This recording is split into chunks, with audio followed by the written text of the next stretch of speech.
in its essence, okay? For example, let's look at my field where I am concentrated as MLOps for R&D.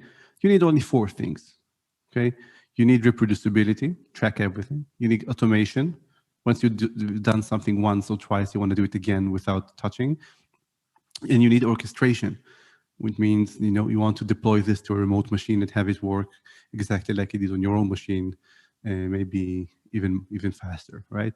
And I said 3, and I said in the beginning 4. The 4th is it has to integrate easily with what you're doing, because otherwise nobody will do it, right? If to add pipelines to your code, you need to open it and add decorators everywhere, nobody will do it. Hint, hint.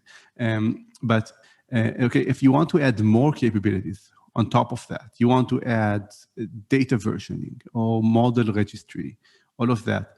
That's, I mean, the moment you have just tracking for everything, it's just, you know, having an interface that's comfortable for you to use for a database. You want to add more things, you want to add productionalization, you want to add feature stores. It starts to become just abstractions that you can put on whatever databases you already had in place in order for it to scale out, so that if you switch behind the scenes into something bigger and better, the developers won't ever know because it's abstracted away, right? So from all the tools, okay, if everything that's, we're building the tools as entities, but eventually you just have APIs, and the APIs will remain and the tools will be gone.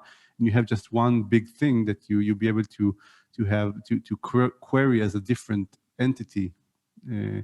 Okay, am I lost to you guys? Have you, okay? No. Yeah. I'm hearing what you're saying. Yeah. No. So if you have like, if we end up with like 17 different components in the stack, okay, eventually somebody will say, hey, you know what? We can take these 5 and make them 1. Now you have a lean stack. And poof, you're left without this thing.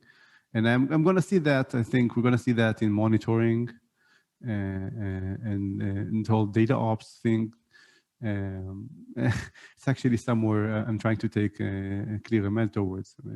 I mean, giving concentrating on the basic stuff that will survive forever. And, you know, if you need to reach out for a tool, don't reach out for a tool, reach for an abstraction.